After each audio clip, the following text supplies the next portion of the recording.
faltan todavía 70 alumnos creo que hasta el momento.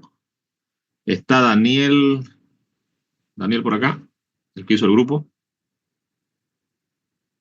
Daniel Jiménez. Lo hizo Blas. Lo hizo Blas. ¿Está Blas por acá? Sí, doctor, aquí me encuentro. Ya, ¿cuántos alumnos son los que han ingresado? ¿Cuántos son los alumnos que tiene usted en la lista esa que tiene, que sabe que han entrado, que se han inscrito a esta materia? Enseguida le digo, doctor. Porque aquí Según tengo... el sistema, doctor, Ajá. según el sistema que vi ya en el aula virtual, somos 100. 100, mamá. No, todavía, no son 100. Eso es antipedagógico, digamos. Siempre los alumnos han sido 70, creo que el año pasado fueron 80, algo de estilo, pero demasiado, pues no, al menos para la parte En práctica. total, ahorita, doctor, inscritos son 97. Mamita, nos han reventado entonces este año. Bueno, no sé qué vamos a hacer, algo iremos a hacer, pero ya. Bueno, de todas maneras, espero que estén todos los alumnos ahorita acá. Tengo 71 de los 97, no sé dónde están los otros que restan, ¿no? Faltan 20 y tantos alumnos acá. Ya están entrando algunos más, bueno. Allá entraron más, 70 y, bueno, algo por el estilo. Bueno, vamos a empezar. Yo lo voy a grabar esto, si quieren escucharlo, vamos, no sé. 70, a ver. Si les voy a pasar después grabado. Recording in progress. Bueno. A ver. Compartir.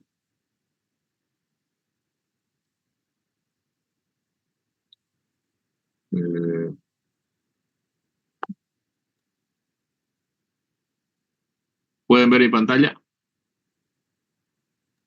Sí, se ve, doctor.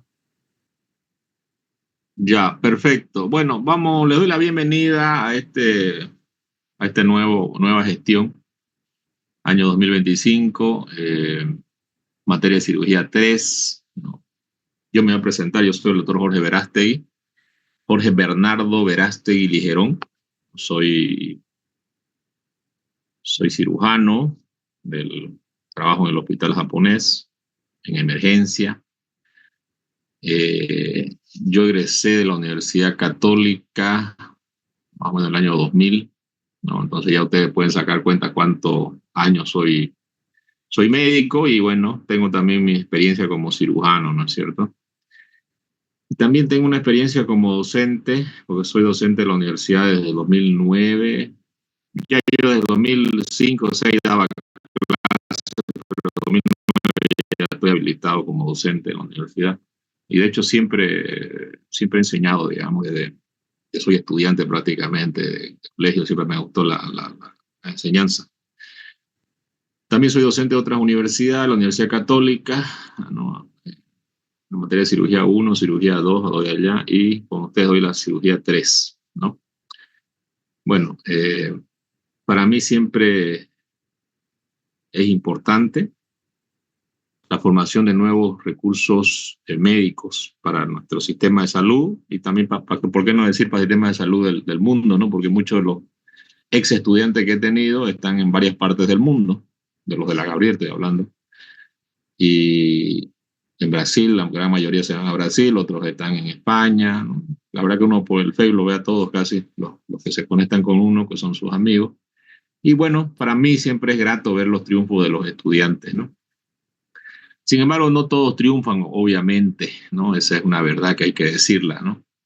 Van a triunfar aquellos que se esmeran, ¿no? Que son exponentes de una disciplina, ¿no? Que es importante tenerla, ¿no? En esta última gestión, por ejemplo, los alumnos de hace 2 años atrás, del año 2023, ¿no? Que eran mis estudiantes, ¿no? Y recuerdo algunos de ellos, por ejemplo, que juntamente se chocaron con, yo tengo un hijo de 25 años que tiene ahora, y se chocaron en el internado con mi hijo. Y bueno, yo los vi estudiando aquí para el examen de la residencia. Algunas veces vinieron acá a la casa, ¿no? Y bueno, yo los conocí a estos chicos porque fueron mis alumnos, ¿no? Dos de ellos eran mis alumnos, Ordóñez y Yepes, ¿no? De repente algunos de ustedes los conocen también porque algunos de ellos fueron también ayudantes de cátedra, ¿no? En la universidad. Y estos eran buenos estudiantes. Se destacaron ellos durante su año, yo me recuerdo bien de ellos. Y bueno, qué paradójico que cuando dieron examen para la residencia, ustedes saben que la residencia este año y fue en Santa Cruz, dieron 3.900 personas el examen por la residencia. De las 3.900 personas que dieron examen por la residencia, para cirugía habían 34 plazas, ¿no? Mi hijo se postuló a cirugía con una compañera de la Católica y logró ingresar él en el puesto número 22 y su compañera en el puesto número 20, ¿no? De la residencia. Y los otros dos alumnos que son de la Gabriel, que también estudiaban con él, también ingresaron. Uno ingresó a la especialidad de medicina interna, Ordóñez, y Yepes ingresó a pediatría, que es lo que él quería hacer, ¿no es cierto? Y solamente es un ejemplo de que de este grupo que tenemos acá, porque siempre, no sé, creo que conmigo vienen los mejores alumnos, como también no digo que todos son buenos, sé que a algunos les falta mucho conocimiento, que no lo adquirieron en las etapas primarias, digamos, ¿no? De la medicina, ¿no? Podemos decir por muchas razones, ¿no? Cuando nosotros llegamos a un estatus, ¿no? Como profesionales, lo que nos define son eso, ¿no? Y para mí es un orgullo siempre ver gente que entre a la residencia y decir, ah, ese era mi alumno, ¿no? Y luego verlo especialista y decir, ah, ese era mi alumno. Y siempre hay una característica, un común denominador en todos ellos, ¿no? Tengo varios estudiantes que inclusive son ya ahorita especialistas, ¿no? Tengo cirujanos, ¿no? Que han salido de la Gabriel. Hay un neurocirujano que recién se graduó también, que era mi alumno, ¿no? Se graduó en México. Hay otro cirujano que también se graduó en México. Son un montón de alumnos que realmente para mí es un orgullo, ¿no? O sea, la universidad es un semillero de futuros especialistas que están en todo el campo de la medicina y puedo decir que muchos de ellos son muy buenos profesionales, ¿no? Porque no solamente se requiere tener el título nomás, ¿no? Hay otras cositas que son importantes formárselas en el camino, ¿no? Por ejemplo, relaciones blandas, ¿no? Saber saludar, saber vestirse, saber expresarse, saber cómo hablar, son cosas, habilidades blandas que a veces tenés conocimientos, ¿no? En la medicina, pero a veces te faltan las otras cosas. Entonces, yo la verdad que para mí siempre es un honor enseñar a los estudiantes, formar a todos los estudiantes. Obviamente no sé si todos irán a pasar o no irán a pasar, bueno, eso ya depende de ustedes, no depende de yo no aplazo a nadie, ustedes aplazan. Lo que se aplazan nomás porque se la buscan, digamos, ¿no? Y el que la busca la encuentra, como dice Mike Tyson, ¿no?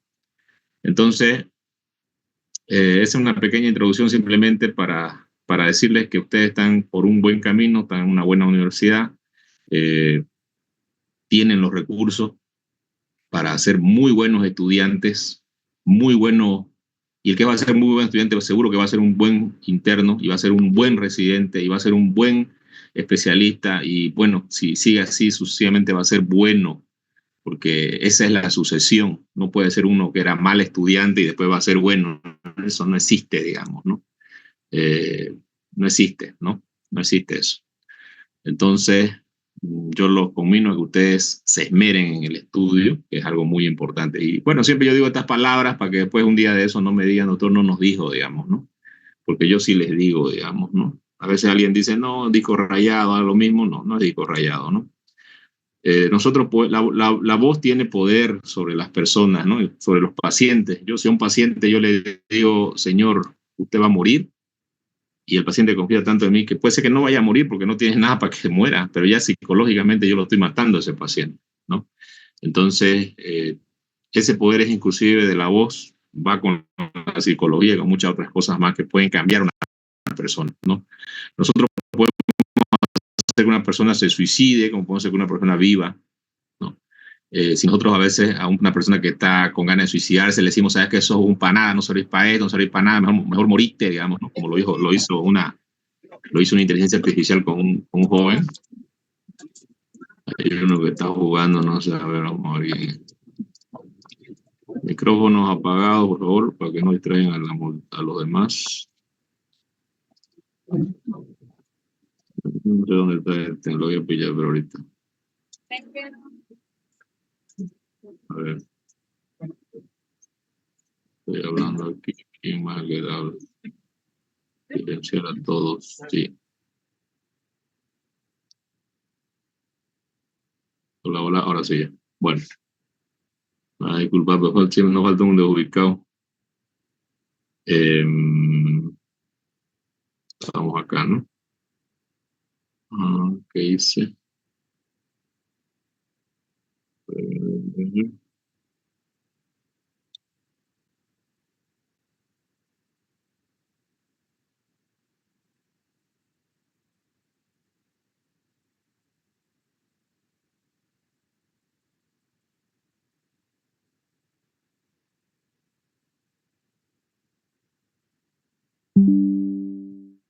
¿Por qué me viene acá atrás?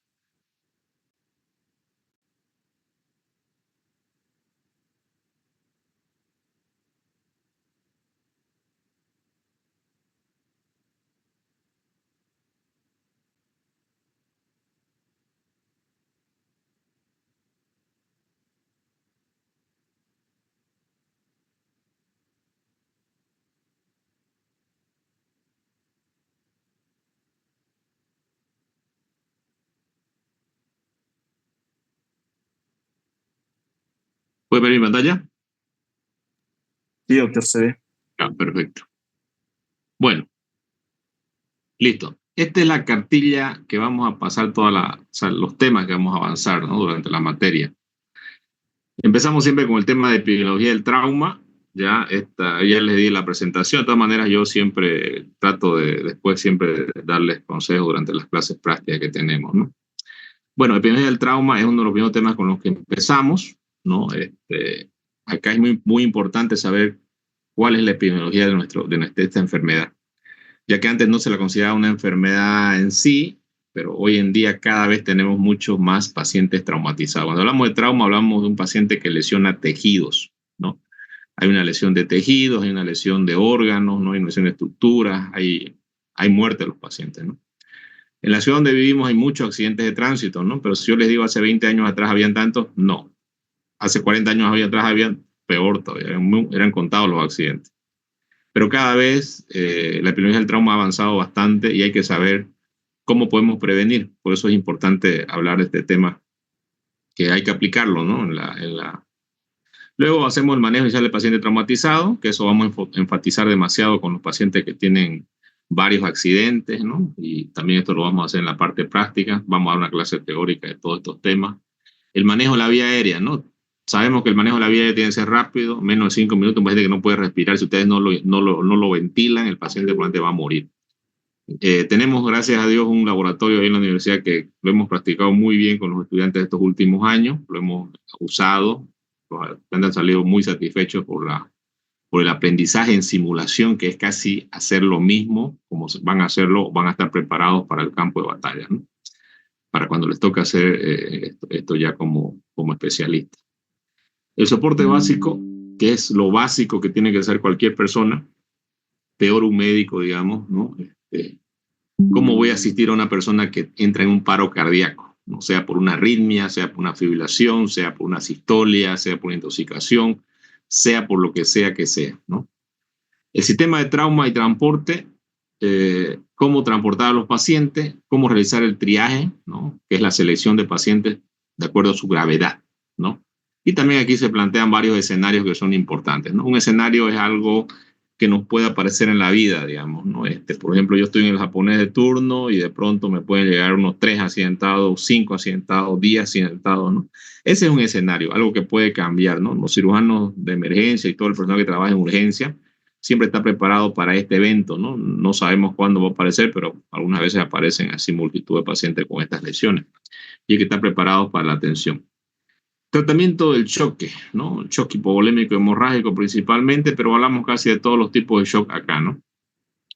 El neurogénico, como shock séptico, que también se aplican en los pacientes traumatizados, ¿no? Porque un paciente traumatizado generalmente muere rápido por una mala atención de la vía aérea. o si tiene una hemorragia interna, ¿no? O si el paciente presenta una lesión de intestino, perforación y va a tener una peritonitis, va a llegar a ser un shock séptico, va a morir en varios días. Trauma vascular periférico, ¿no? Importante hablar de trauma vascular periférico, las lesiones que pueden producir una lesión vascular a nivel de las extremidades superiores e inferiores, ¿no? Trauma de cuello, aquí hablamos del trauma penetrante del cuello, del trauma no penetrante y las lesiones, ¿no? El cuello es una zona central que puede tener varias lesiones, la tráquea, tenemos la carótida, la yugular, y hay lesiones que pueden ser inclusive con riesgo de muerte inminente si es que no se hace una atención en el prehospitalario rápida, ¿no? El trauma abdominal y pélvico, ¿no? Uno de los traumas muy comunes también en la emergencia, tanto por trauma cerrado o abierto. Hablamos de abierto cuando hay penetración del peritoneo. En el cuello hablamos de penetrante cuando penetra el platisma del músculo del cuello. El trauma torácico cuando penetra la pleura o cerrado, si es que no es fractura de costillas, contusión pulmonar, hemotoras, neumotoras, ¿no? Contusión cardíaca. Hay muchos de los traumas que vamos a hablar en trauma torácico. Trauma craneoencefálico. También aquí es muy común, de hecho los accidentes más comunes que ocurren en la emergencia, los pacientes que nos llegan a los accidentados, la mayoría de ellos tienen un trauma craneoencefálico asociado muchas veces a otro tipo de trauma. Puede ser cervical, puede ser torácico, la gran mayoría son pacientes con trauma craneoencefálico. Trauma de músculo esquelético, ¿no? Hablamos del trauma del hueso, fracturas, ¿no? Y también hablamos del trauma del músculo, los aplastamientos, lesiones que pueden aparecer, ¿no? En los pacientes que tienen un traumatismo en el músculo esquelético. También, ¿por qué no decir de pacientes que van a tener trauma, que es una menor cantidad de los otros pacientes, como el trauma pediátrico, ¿no? Los pacientes en edad pediátrica son también pasibles a tener lesiones de un trauma, ¿no? Y el manejo es muy diferente a un paciente adulto por muchas causas, ¿no? El paciente tiene una fisiología completamente diferente, así como el trauma de la mujer, también la mujer embarazada, ¿no? Tienen otro tipo de componentes que son importantes tenerlos en cuenta, de acuerdo a la gestación del embarazo, en qué edad se encuentra, qué medidas podemos hacer para prevenir el shock en la mujer o en el niño, ¿no? O la causa de muerte por estas cosas, ¿no? Ahí vamos a hablar extensamente sobre el trauma de la mujer embarazada, las lesiones más letales que pueden matar a las pacientes. También, ¿por qué no decir las lesiones térmicas, que son los pacientes con quemaduras, ¿no es cierto? Que lamentablemente tenemos muchos accidentes en los restaurantes, en los domicilios, ¿no? Y uno de los peores pacientes para tratar son los pacientes quemados. Pero es importante saber la fisiopatología de esta enfermedad también para tratar esta enfermedad adecuadamente. Otro paciente que es un paciente que lo tenemos bastante es el trauma geriátrico, que es el paciente geronte, el paciente mayor de edad, que también tiene una fisiología completamente diferente, ¿no? Sabemos que estos pacientes tienen la habilidad para algunas lesiones, tienen poco líquido, tienen hipertensión, insuficiencia cardíaca, arteriosclerosis, ¿no?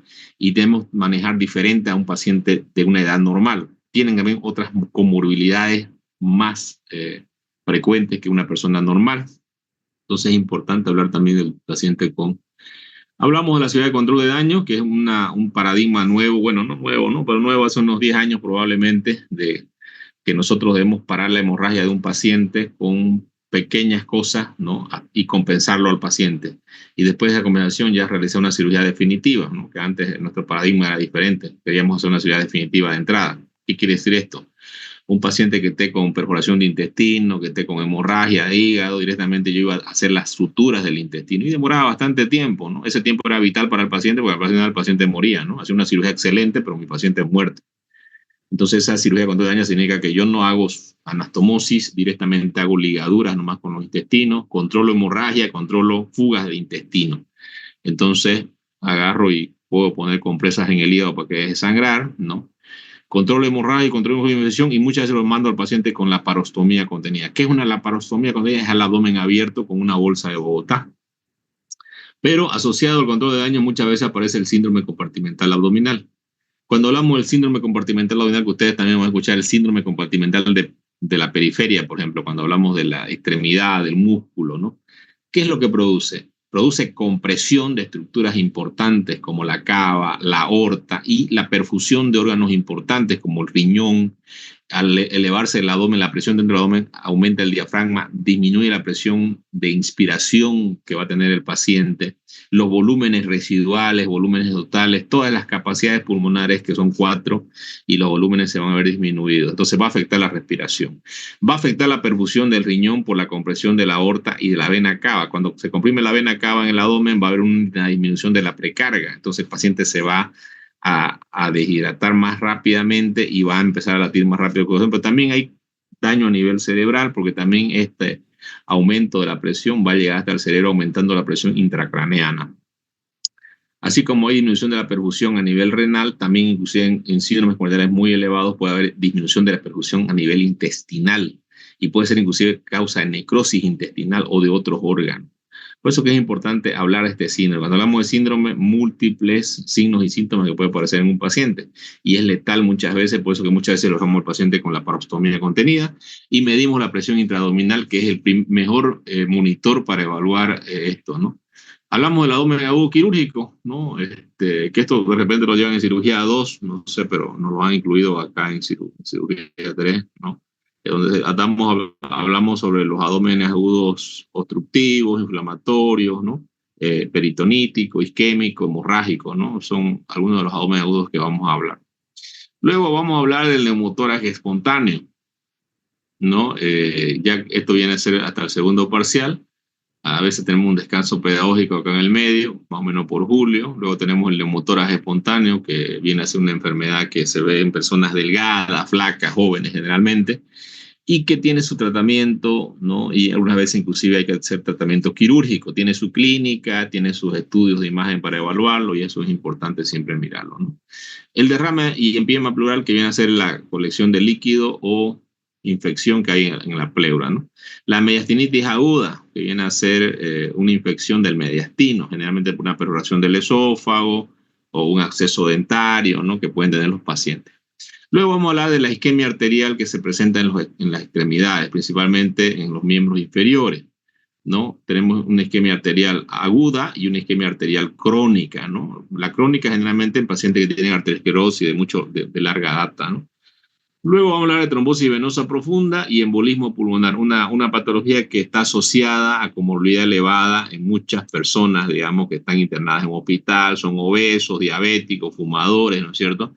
Y muchas veces estamos tratándolo por una enfermedad, puede ser que sea un traumatizado, por ejemplo, y de pronto cuando ya lo estamos dando de alta, el paciente hace una trombosis venosa profunda, una embolia pulmonar y se muere por esta causa. Por eso es importante investigarla durante la internación del paciente, con ecografía. Algún estudio hicieron por ahí en un hospital chileno y encontraron que el 70% de los pacientes que estaban internados tenían una trombosis venosa profunda, ¿no? Y obviamente se puede manifestar, ¿no? Y puede llegar a una embolia pulmonar.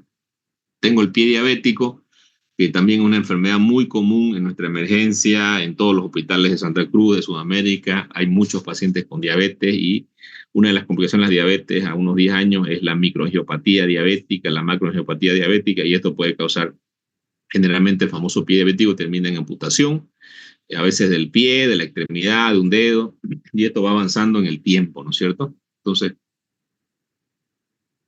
algo que debemos aprender a tratar nosotros como médicos y debemos aprender también a reconocer si podemos hacer prevención en esta enfermedad. Isquemia mesentérica aguda y crónica, esto aparece en pacientes que hacen tromboembolismo o pacientes que tienen arteriosclerosis directamente en la mesentérica superior. Y va a causar isquemia de todos los intestinos. Sabemos que el intestino superior, digamos, si hablamos del intestino delgado hasta el colon derecho, mi colon derecho, todo está irrigado por la mesentérica superior. ¿De dónde sale la mesentérica superior?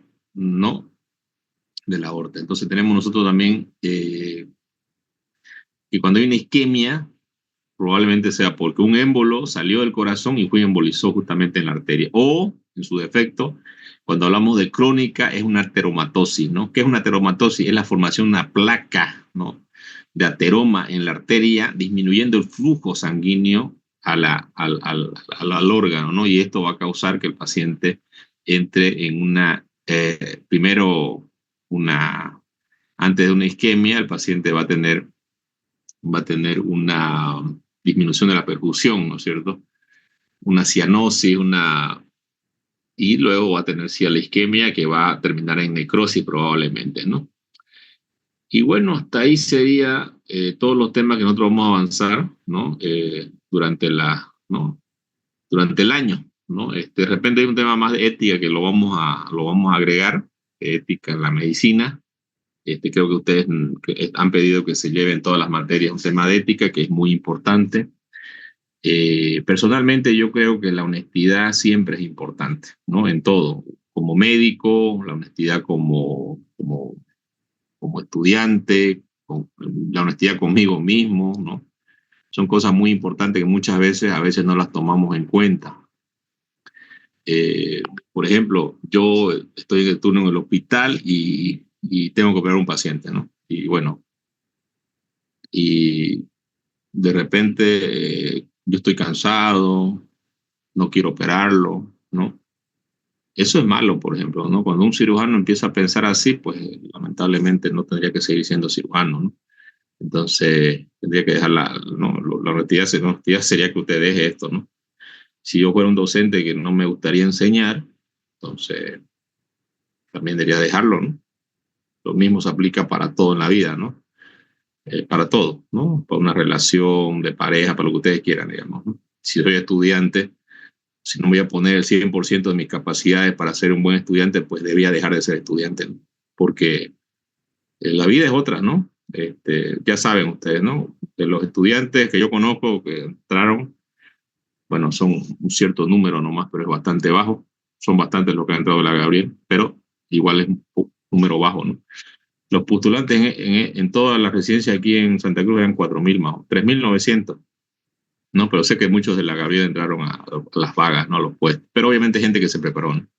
Gente que lo puso todo en la cancha, gente que dejó todo, ¿no? Que puso todo, que estudió. Yo lo vi, al grupo ese que estudiaba con mi hijo, que se desvelaba inclusive en lo último para estudiando, ¿no? Toda la noche, y prácticamente venía mi hijo de día a dormir y, ¿no? Durante un año casi se preparó completamente. Entonces, puedo hablar que yo vi el sacrificio, no es que pasó algo, o sea, mi hijo también entró a la residencia, ¿no? Y no pasó porque apellida Veraste, por si acaso, ¿no? Nada que ver, digamos, es por su esfuerzo, ¿no? O sea, cuando ustedes alcanzan algo, es esfuerzo suyo. Obviamente los docentes ponemos quizás un pequeño granito de arena o de repente una camionada de arena porque ya tenemos una experiencia ganada con el tiempo, no solo la atención de pacientes, sino de la vida que es ser un médico, ¿no? El médico no es una vida fácil, ¿no? Es una vida que, como dicen ahí los micreros por ahí atrás, he visto algunos que ponen atrás, ¿no? Sus letreritos, ¿no? No se gana, dicen, ¿no? Pero se goza, dicen, ¿no? No sé qué gozarán ellos, pero bueno, más o menos los médicos también tenemos nuestras alegrías, ¿no es cierto? Quizás que no digo que no ganamos, ¿no? Que ganamos hartísimo tampoco, digamos, ¿no? No ganamos como ganan algunos tipos, digamos, ¿no? Pero ganamos, no. Eh, pero tenemos otras satisfacciones importantes, ¿no? Muchas veces cuando vemos que a un paciente le salvamos la vida, ¿no? Es una gratificación bastante grande saber que nuestros tratamientos que hemos realizado, que han sido debido a que nos hemos preparado como estudiantes, como residentes, como internos, como médicos ya formados, especialistas, cirujanos, ¿no? Y el ser humano todo el tiempo aprende y aprende, ¿no? Inclusive yo aprendo cosas de ustedes, ¿no? O sea, obviamente no cosas buenas, a veces aprendo cosas malas, digamos, ¿no? Porque la distracción, por ejemplo, ¿no? O sea, yo no los veo ahorita a ustedes, pero sé que estoy seguro que muchos están distraídos con otra cosa, ¿no? O sea, puedo decir que inclusive el 50% de repente pues ya están distraídos en otra cosa, están mirando otra cosa, están en otro mundo, ¿no? De repente con el celular, mirando o algún juego, ¿no? En alguna cosa tan así, ¿no? Y eso lo sé por la experiencia, digamos, de manejar estudiantes y ver. Y obviamente hay un porcentaje que de repente es el 10% de los que están ahora acá, que son los que realmente van a ir lejos, ¿no? Pero la idea siempre de nosotros, de los médicos, de los profesores, es que nuestros estudiantes sean mejor que nosotros, ¿no? Sean mejor, ¿no? Y para ser mejor, obviamente, tienen que aplicar, ¿no? Tienen que aplicar, tienen que esmerarse, tienen que estudiar, ¿no? La medicina es estudiar y no dejas de estudiar nunca, hasta el día que colgues tu mandil, tu pijama, no sé, y dejes de ser médico, ¿no? Pero tenés que tener otras habilidades importantes también, ¿no? Porque cualquier momento, cuando sos deshonesto, puedes cometer una negligencia médica, puedes hacer algo mal, ¿no? Y obviamente eso mal te puede llevar a una crisis, a un problema legal, ¿no? Que muchas veces termina en pagar muchos recursos, ¿no? a la familia damnificada. Por eso que las cosas hay que hacerlas bien, ¿no? Yo soy una persona que siempre digo que si no vaya a hacer algo bien, pues mejor no lo hagas, digamos. No es para mí es algo básico, ¿no? El día que yo diga que no pueda dar clases o a los estudiantes o no tenga tiempo y bueno, entonces de repente pues tengo que dejar mi puesto y que venga otra persona y les enseñe, ¿no? Pero mientras yo esté y bueno, tenga salud y Dios me dé vida, voy a poner mi máximo esfuerzo para que los estudiantes aprendan, ¿no? Y mi mayor recompensa es saber que muchos de mis ex estudiantes han logrado éxito, ¿no? Han logrado éxito. Quizás yo los ayude un poco en tema de enseñarles, pero quizás son una combinación de todos los docentes también que dan su parte y también de ustedes mismos, ¿no es cierto? Pero siempre es mentira eso de decir, no, yo solito, es mentira, pues no, siempre yo soy lo que soy por mis profesores, ¿no? Que me enseñaron. Obviamente no digo que todos me enseñaron lo bueno, hay gente que te enseña lo malo, pero lo malo no tenés que aprender, tenés que aprender lo bueno, ¿no? Para que sea bueno, tenés que quedarte con lo bueno, ¿no? Bueno más bueno, bueno. Bueno más malo, malo nomás, ¿no? Siempre va a ser malo. Entonces hay cosas malas que ustedes van a ver en el desarrollo de la carrera, cuando sean internos, sean residentes, pues no aprendan lo malo, ¿ya? Si ven a alguien que hace las cosas mal, que engaña, que roba, ¿no? Hay médicos que los meten presos por vender ítem, por tantas cosas, ¿no? Al final estos médicos terminan mal, ¿no? Entonces, porque el que la hace la paga, ¿ya? Creen en Dios ustedes bien y si no creen, igual. Y uno siempre, yo creo en Dios, ¿no? Y creo que Dios me puso acá para que yo hable con ustedes estas palabras y también les ayude en esta parte, ¿no? Y también donde he llegado y los éxitos que he cosechado, también creo que mucha parte de eso lo debo a Dios, ¿no? Mi cirugía, ¿no? Todo lo que tengo hasta el día de hoy, ¿no? Mi familia, ¿no? Todo. Entonces, algo importante para mí, ¿no? Pero no, si alguien no cree en Dios, pues está bien, también tiene su creencia, ¿no? Pero allá ustedes. Bueno, ahorita vamos a terminar acá, ¿ya? Y voy a volver a mandar otro link, porque hasta aquí creo que se corta en 30 minutos.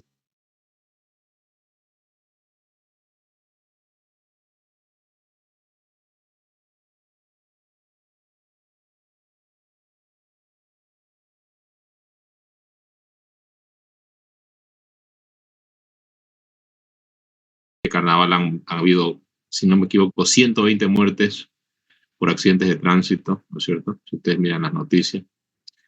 Y este es realmente un problema, ¿no? Cuando hablamos de la epidemiología del trauma, hablamos de la gran cantidad de este tipo de pacientes que hay, ¿no es cierto? Bueno, ya creo que están 72 acá. Bueno, acá tenemos el hospital japonés, un hospital de tercer nivel, ¿no? ¿Qué es un hospital de tercer nivel? O un centro de trauma, ¿no? Es un hospital que reúne ciertas condiciones en lo que son recursos humanos importantes, ¿no es cierto? Que son los médicos, especialistas, ¿no? Expertos para la atención. Pero también requerimos de recursos humanos como la infraestructura, donde van a estar los pacientes, servicios de ambulancia, ¿no? Equipo que esté preparado para estas emergencias, tener un cirujano de turno, tener un anestesiólogo de turno, tener un terapista de turno, ¿no? Toda esta gente que tiene que estar 24 horas, 365 días del año, ¿no?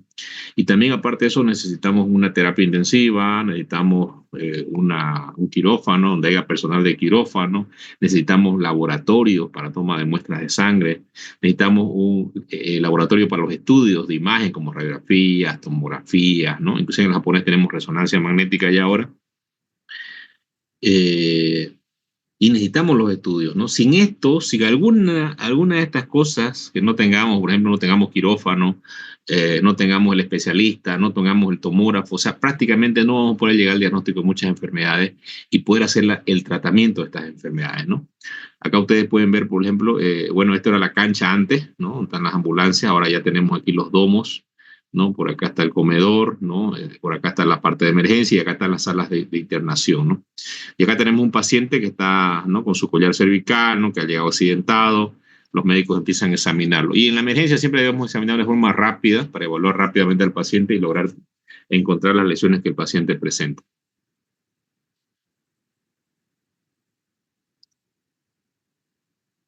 Aquí podemos ver algo que pasó hace unos años, ¿no es cierto? Y de repente ustedes van a recordar algo de esto, ¿no?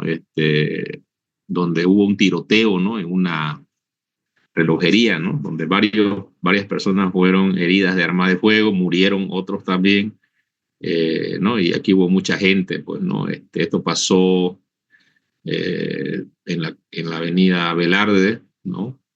En una relojería, ¿no? Y obviamente vino el famoso PCC, ¿no? Aquí está una de las víctimas, ¿no?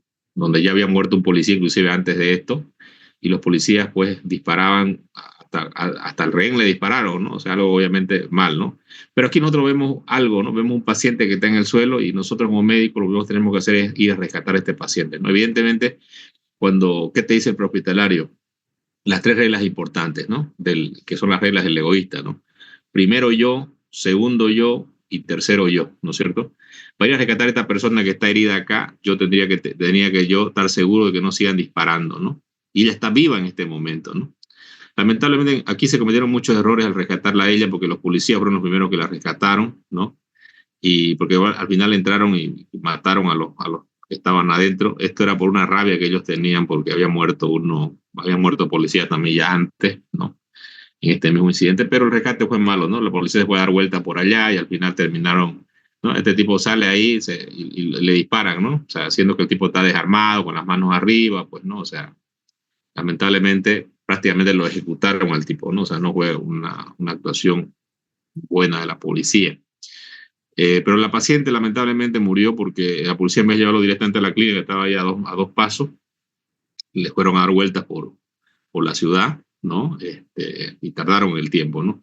Y aparte en la clínica operaron a uno de los pacientes que llegó más antes, que tenía un abdomen en blanco. ¿Qué es un abdomen en blanco? Un paciente que no tiene una lesión, digamos, ¿no? ¿Y por qué lo operaron? Porque se equivocaron, ¿no? O sea, el diagnóstico no era el adecuado porque no hicieron una buena evaluación, ¿no? Entonces, el error de un equipo quirúrgico que esté perdiendo tiempo con un paciente que no tiene que operar y a uno que sí tiene que operar en una emergencia puede ser letal, ¿ya? Letal. Y evidentemente para esta paciente fue letal, ¿no? Estas son unas cosas que uno sabe porque, bueno, nos las comentaron, ¿no? Pero esto lo decimos para que ustedes no cometan esos errores, ¿ya? Dentro de los sistemas hospitalarios es importante la atención prioritaria del paciente que tiene mayor gravedad.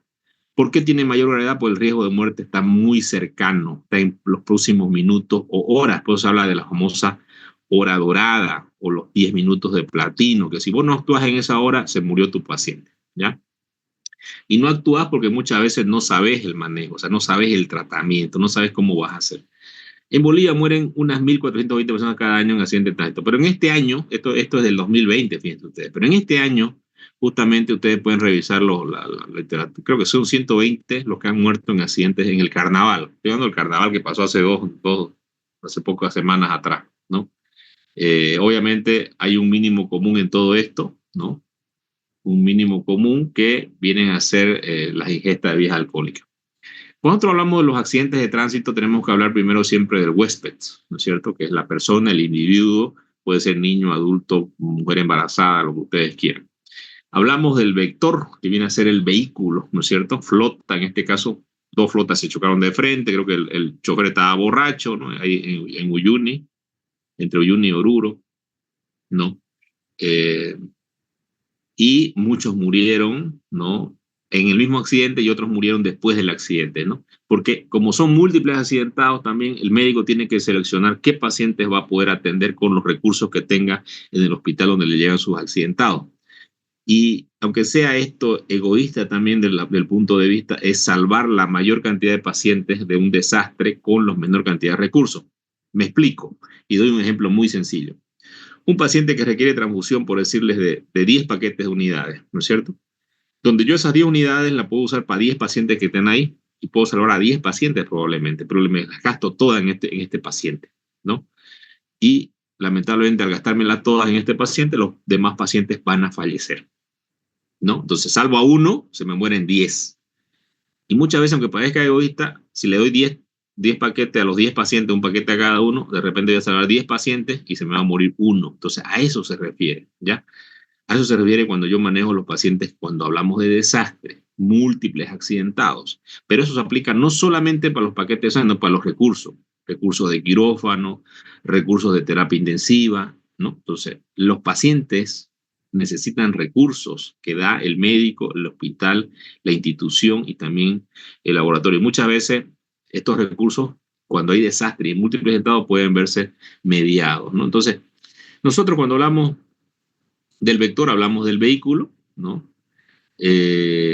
O también puede ser por arma de fuego, por arma blanca, los accidentes, las agresiones que pueden haber, ¿no?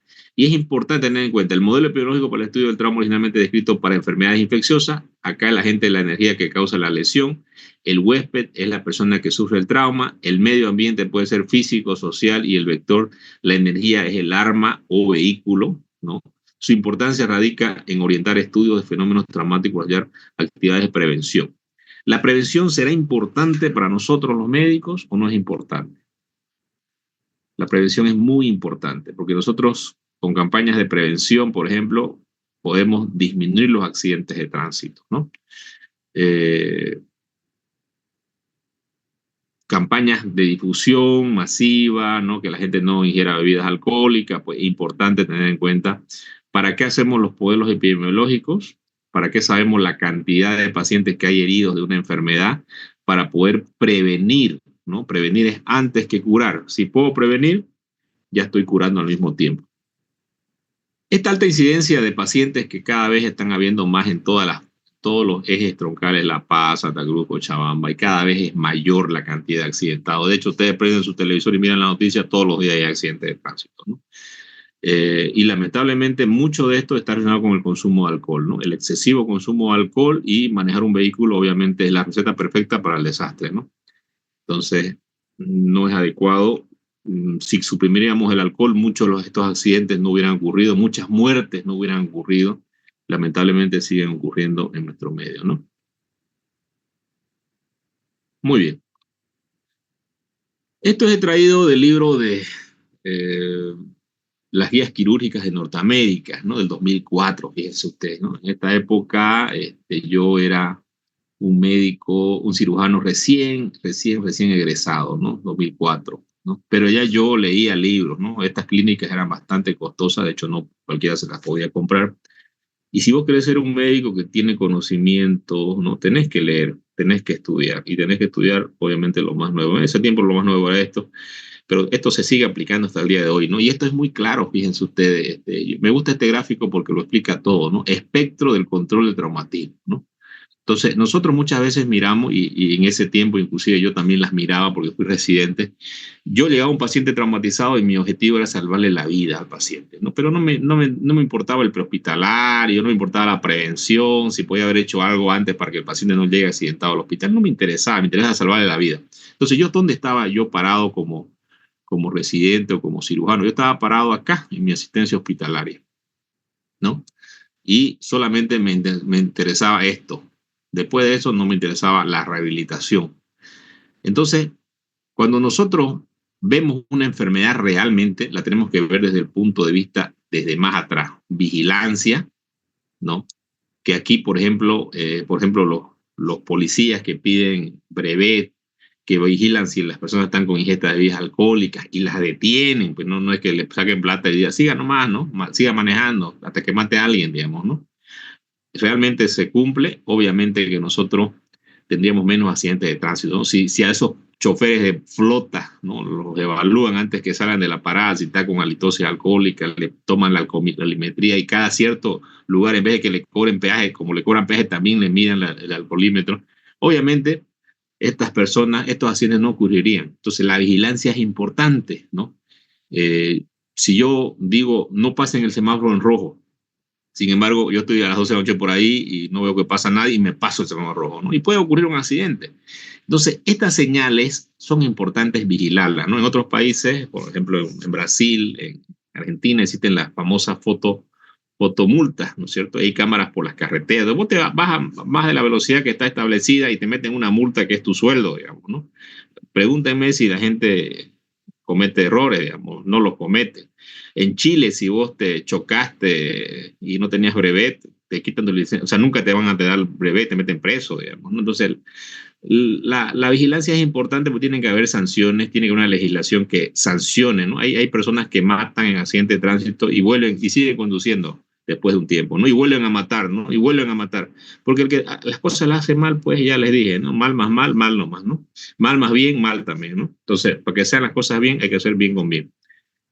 Entonces, la vigilancia significa que yo también tenga una estadística de los casos de accidentes de tránsito, por ejemplo, esto que le estoy hablando yo ahora, que en las flotas estas se chocaron, ¿no? También entre Sucre y Potosí, hubieron bastantes accidentes, ¿no? Entonces, eso, la vigilancia me sirve para saber cuántos son mis números de accidentados, dónde se accidentan, cuáles son los números de agredidos físicamente, de acuchillados, de abaleados, todo lo que ustedes quieran, para que yo, de acuerdo a esta vigilancia que yo estoy realizando, pueda hacer una prevención. Y mi prevención va a tener varios puntos de vista cuando hablamos nosotros de los traumatismos, ¿no? Uno es el medio ambiente, ¿no es cierto? Por ejemplo, si hablamos de las carreteras, ¿no? Unas carreteras que no tengan señalización, que tengan baches, que tengan cosas, pues obviamente son carreteras que necesitan un arreglo, ¿no? Entonces hay que arreglar estas carreteras, ¿no? Otro, el vector, que viene a ser el vehículo. ¿Qué tipo de vehículo es? Es un vehículo que tiene buenos frenos, tiene buenas llantas, tiene buenas luces, ¿no es cierto? Tiene sistemas de airbag, que son las bolsas de aire que se van a, por ejemplo, inflar cuando haya un accidente, obviamente me evita el accidente, ¿no? O es una moto, por ejemplo, ¿no? Una moto que no tiene nada, que obviamente yo no recomiendo nunca que anden en moto. De hecho, he tenido exalumnos que han muerto por un accidente, ¿no?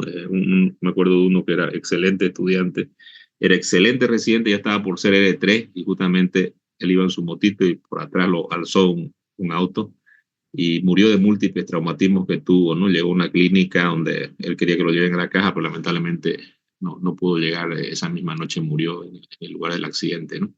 Entonces no recomiendo los vehículos importantes, no andes en moto, digamos, ¿no? Comportamiento humano. Aquí está la ingesta de alcohol, ingesta de drogas, ¿no? Andar a altas velocidades. Hay tipos que no necesitan estar con drogas ni con alcohol, sino que son unos imprudentes, andan a 120, ¿no? En las calles yo no puedo andar más de 60 kilómetros por hora, 40, ¿no? En carretera 60, ¿no? Si yo hago 80, 90, 100, yo estoy violando. Entonces el comportamiento humano es importante. Gente que no espera, que son imprudentes, ¿no? En las calles, que quieren acelerar, ¿no? Ahí están los accidentes. El comportamiento humano es importante, ¿no? Gente que no sabe conducir un vehículo, ¿no? O gente que anda bajo ingesta alcohólica, ¿no? O gente que sale de un turno desvelado, por ejemplo, como un médico o cualquier persona que trabaje de noche y pues se durmió en el volante y ahí se choca y se mata, pues, ¿no? O mata a otras personas, ¿no? Entonces, hasta acá nosotros tenemos todo lo que es la parte de la prevención, y para prevenir tenemos que saber cuántos accidentados tenemos, de qué se han accidentado, de qué los han agredido, cuál fue la causa, ¿no? Eso es la vigilancia, ¿no? Y a esto se conoce como epidemiología también, ¿no?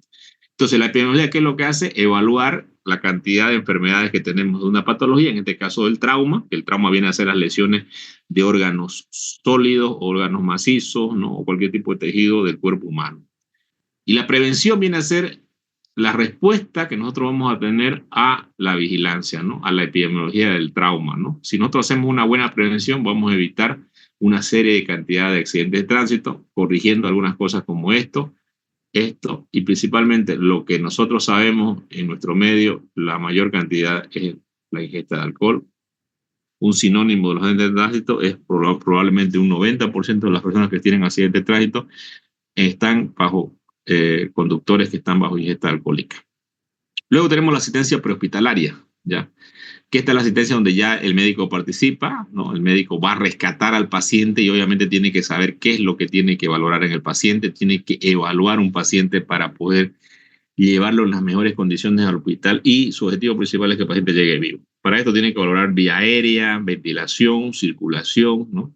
Que es importante evaluar, ¿no? Y aquí vamos a hacer bastante hincapié cuando hablemos de los casos clínicos que yo les voy a pasar para que vayamos viendo los casos clínicos que llegan al hospital. Y estos casos clínicos nosotros debemos manejarlo en la parte, ¿qué hacemos en la parte hospitalaria, ¿no? ¿Qué hacemos en la parte hospitalaria? Que también acá es una parte fundamental, ¿no? Me interesa saber esto también, ¿qué hago? ¿Qué hago yo si estoy en el hospital con este paciente que tiene un trauma de abdomen cerrado y tiene un choque hipovolémico hemorrágico? ¿Cuál es mi manejo? ¿Cuál es mi conducta? ¿Cuál es mi tratamiento? ¿Qué es lo que yo hago? Una etapa aguda, ¿no? Y cuando quedan secuelas en el paciente, la rehabilitación. ¿Qué es la rehabilitación? Por ejemplo, un paciente que tuvo una fractura de fémur, ¿no es cierto? ¿Cuánto tiempo va hasta que vuelva a caminar el paciente? ¿Cuánto le va a llevar, no? Hablamos de meses, ¿no es cierto? Un paciente que tiene un trauma craneoencefálico, el otro día había un paciente en el hospital, un tequeado de accidente de moto, ¿no? Y su mano perpetuada, doctor, ¿y cuánto tiempo será que lo va a recuperar, no? Y el paciente estaba, pues, le faltaba la tapa del cráneo, se hizo un hematoma extradural, operaron, ¿no es cierto? Tenía una fractura de clavícula y ya estaba en la última fase de irse a su casa, pero el paciente no conocía a nadie, no podía hablar, ¿no? Estaba con una hemiplegia de un lado, derecho, izquierdo, brazo derecho, izquierdo. Entonces, obviamente, va a ser larga la recuperación, ¿no? Y de repente nunca va a rehabilitar completamente. La rehabilitación tiene varios grados, ¿no es cierto? Cuando sos dependiente completamente de otra persona, hay las personas que tienen un trauma cervical, por ejemplo, y tenemos varios de esos. Y bueno, hay también los cominos, ustedes a que no anden opeando tanto en su celular, ¿no? A menos que estén estudiando algo, ¿no? Pero la mayoría de los chicos no estudian, digamos, ¿no? Hemos tenido ya accidentes de personas que se han caído de las gradas por estar mirando su celular y llegan al hospital con una fractura de columna cervical y hemos tenido no uno. Quisiera decirle que es uno, son varios, ¿no? Y chicos jóvenes que han quedado con trauma cervical y han quedado parapléjicos, no cuadriplégicos, perdón, ¿no? O sea, cuadriplégicos que no pueden mover ni los brazos ni las piernas, ¿no? Bueno, ¿por qué es importante la prevención del trauma? Una lesión se considera un accidente, sino más bien una enfermedad. Este concepto quiero que lo tengan ustedes claro, ¿no es cierto? Y esta es una enfermedad que todo médico general tiene que saberla. O sea, no es porque yo sea el cirujano y trabaje en la emergencia, nada que ver, ¿no? Todo médico tiene que estar capacitado para atención de emergencia de un paciente. Y así usted sea después especialista en lo que usted le dé la gana, digamos, oftalmología, digamos, qué sé yo, de lo que sea, usted tiene que tener conceptos básicos, cómo atender a un paciente politraumatizado, cómo asistir a una vía aérea, cómo parar una hemorragia, porque su deber de médico lo dice, ya, usted tiene que saber las cosas básicas. Entonces, por eso es importante tener en cuenta esta enfermedad que es el trauma. Las enfermedades tienen variantes cerradas y penetrantes, que ya las dijimos, ¿no? Y también grados de gravedad. Este grado de gravedad me va a hablar mucho de lo que es el pronóstico del paciente, ¿no? ¿Qué es el pronóstico, no? Por ejemplo, a mí me llega un paciente con un hematoma extradural, ¿no? Y me llega después de 6 horas y me llega con un estado de coma de 3, ¿no es cierto? Y yo veo la tomografía y veo que hay una isquemia cerebral porque ha comprimido ya el tronco cerebral y el paciente prácticamente tiene isquemia del tronco cerebral. ¿Cuál es el pronóstico? Es malo, evidentemente es malo. ¿Va a poder salir de un respirador? De repente no. De repente va a ser un vegetal el paciente, ¿no?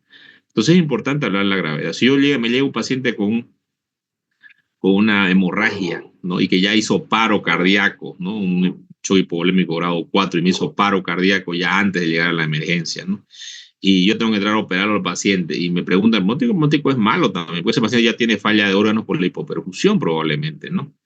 Pese a que yo vaya a entrar al quirófano, el paciente ya no es recuperable debido a las lesiones de múltiples órganos que tiene, ¿no? Entonces la gravedad significa eso. ¿Y cómo yo mido la gravedad? Valoro escalas, ¿no?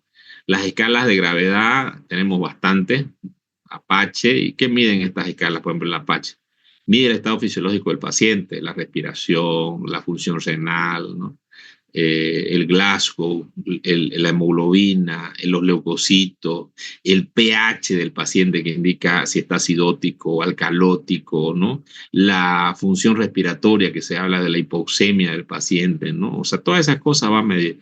Y la falla de múltiples órganos va a decir que el paciente tiene mal pronóstico y una gravedad severa, ¿no? Entonces, esto también me sirve para saber los pacientes que yo atiendo bien, ¿no? Y van los pacientes bien. Para mejorar mi forma de atención de los pacientes. Por eso es importante valorar en el trauma cuál es el estado de gravedad del paciente, ¿no? Luego voy a tener tasas de incidencia, ¿no? Que es la cantidad de pacientes que yo voy a tener por cierta enfermedad. Por ejemplo, hicimos un trabajo en el hospital japonés donde nos dimos cuenta que muchos de los pacientes que llegaban con accidentes de tránsito llegaban los fines de semana, ¿no? Viernes, sábado, eran los que llegaban más. Y los domingos nos llegaban muchos pacientes con fracturas de fémur, por decirles, ¿no? Y todo lo que nos llegaban eran jugadores de fútbol que jugaban una vez por mes, digamos, ¿no? O una vez por semana. Entonces, gente que no está preparada y obviamente están más proclives a esas lesiones. También nos llegaron pacientes, por ejemplo, los días lunes, martes, que tenían más lesiones por usar una moladora sin protección, ¿no es cierto? Entonces, para eso sirve la prevalencia. Y también sabemos la mortalidad, ¿no? De ciertos accidentes que van a ser más mortales que otros, ¿no? Ciertas lesiones de gravedad, ¿no? Los traumas craneoencefálicos, por ejemplo, que van a tener mayor gravedad. Y para esto, nosotros también vamos a tener factores sociodemográficos, ¿no? Por ejemplo, qué sé yo, si yo me voy a la Villa 1 de Mayo y no me voy ahí a un local por ahí de esos de mala muerte, digamos, ¿no? Y de repente me pongo a tomar ahí, bueno, yo no tomo alcohol, pero digamos me tomo una soda ahí y de repente la miro a la chica que está con otro tipo ahí, ¿no? Y le hago ojito, de repente después salgo con un cuchillazo en la espalda, ¿no? Entonces, a eso se debe, ¿no? El lugar de la ciudad donde van a existir mayor cantidad de accidentes de tránsito, mayores agresiones físicas, mayores agresiones con arma blanca o arma de fuego, ¿no? Entonces, cada vez esto nos indica también qué medida podemos tomar para la prevención de estos lugares, ¿no? Las lesiones tienen un patrón de ocurrencia relacionado con la edad, sí, sabemos que los más jóvenes son los que más traumatismo tienen, el género también, sabemos que los hombres son más accidentes que las mujeres, y ya ustedes saben por qué, son más borrachos quizás, bueno, no, bueno, ¿para qué vamos a negarlo si es la verdad, ¿no? El uso de drogas también, ¿no? Que pueden llevar a esto, ¿no? La edad generalmente son los jóvenes que van entre los 20 para arriba, ¿no? Y ya las personas más mayores, pues no, esas no tienen generalmente muchos accidentes de tránsito, a menos que sea no por el alcohol. Esto es algo importante que lo tienen que memorizar ustedes porque lo tienen que aplicar, ¿no? Se llama matriz de Haddock, que son los factores de riesgo, ¿no? Factores de riesgo que lo hizo una persona que no era médico, era un calculista, ¿no? Y calculaba las probabilidades, ¿no? Por ejemplo, ya hemos dicho aquí al comienzo de la clase las probabilidades, ¿no? Una vez lo dijo un profesor, eso me contaba mi hijo, ¿no? De este aula que hay 50, dijo, probablemente 3 entren a la residencia, ¿no? Entonces, yo de los alumnos que conozco el año pasado, pues, hace 2 años, por ejemplo, el año pasado están en el internado ahora, yo conozco a 2 que han entrado a la residencia, ¿no? Y de repente sean un poquito más, ¿no? De lo de la Gabriel. Entonces, esa es la probabilidad, ¿no es cierto? Esa es la probabilidad de. Entonces, ¿cuándo intervenir? ¿Cuándo intervenir? Persona o huésped, vehículo o vector y el medio ambiente, que viene a ser físico y socioeconómico, ¿no? Hablamos de antes del evento y después del evento, o también conocido como post-evento. Y evento viene a ser el mismo accidente de tránsito. Vamos a ir a esta línea. El evento. La persona que usa cinturón tiene menos probabilidad de salir expedido del vehículo si el vehículo tiene un vuelco campana. Sí. Y si no tiene cinturón, tiene la probabilidad de morir. Alta, sí. ¿No? De hecho, cuando da un vuelco campana a un vehículo, hay una fuerza de gravedad que supera 5 gravedades, ¿ya?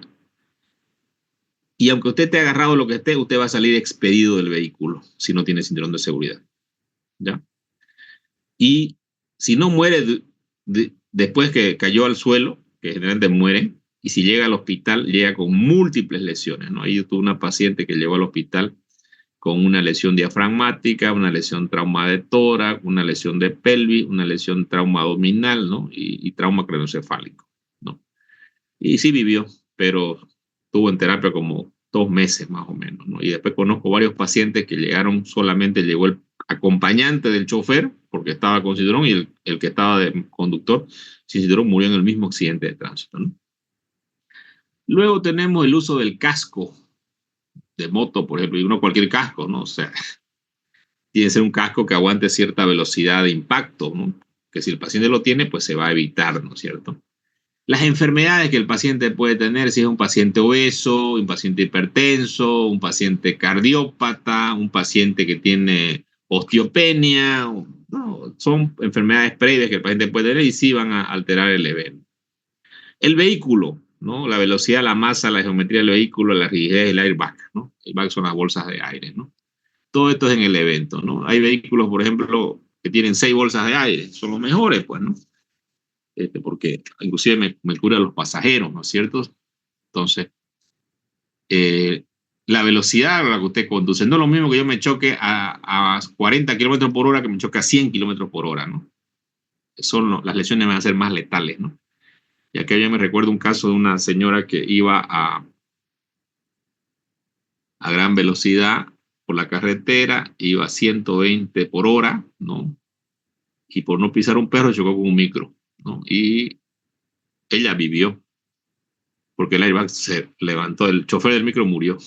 Ella iba en una Prado. Y ella quedó con una lesión cervical por el impacto de la cabeza que dejó hacia adelante, ¿no? Demasiado rápido, y quedó cuadriplégica, ¿no? Pero viva, ¿no? O sea, la velocidad es importante, ¿ya? Hablamos de lo físico, cuando hablamos de la vía,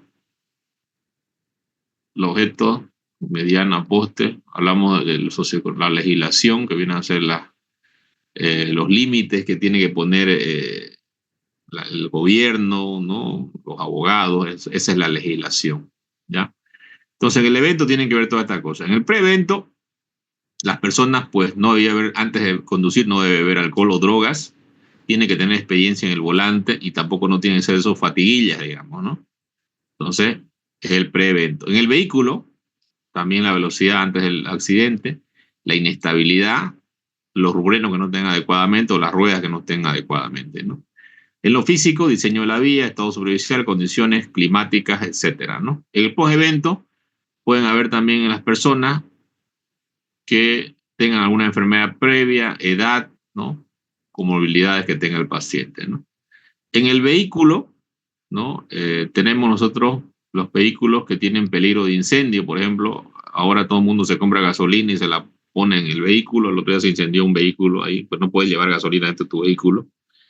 Y hay vehículos que tienen problemas y se incendian, ¿no? Hemos tenido varios, ¿no? Capacidad de extracción, que viene a ser la capacidad de poder salir del vehículo o que alguien te saque del vehículo, y ahí es donde vienen los bomberos y te ayudan a salir del vehículo después del accidente, ¿no? Y la asistencia sanitaria que tiene que haber en carretera, cerca, para poder atender al paciente, ¿no? Y la parte de socioeconómica, disponibilidad, rapidez, la asistencia sanitaria, o sea, que haya ambulancias listas, rehabilitación, sistema de seguro médico para atender a todo este tipo de pacientes, ¿no? Bueno, si bebe, no conduzca, algo importante.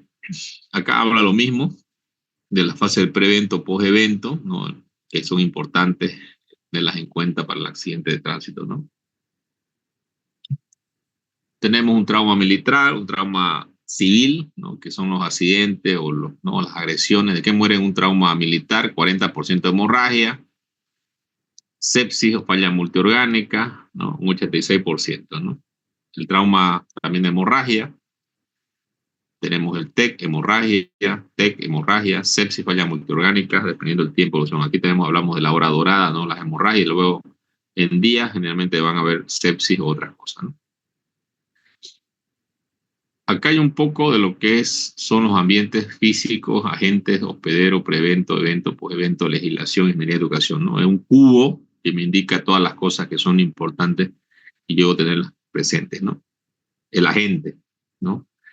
El panorama epidemiológico, ¿no? Las muertes inmediatas, las muertes tempranas o mediatas y las muertes tardías, ¿no? Estas muertes inmediatas nunca las vamos a poder recuperar porque ni llegan al hospital, pero sí las muertes tempranas, que son las muertes que van a ocurrir en una hora del accidente.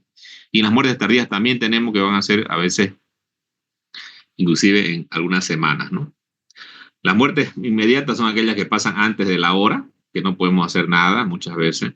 Las muertes inmediatas son aquellas que pasan en la hora y son estas: hemotoras, traumatomía, fractura de pelo y fractura de huesos largos, epidural, hematoma epidural, hematoma subdural, por ejemplo.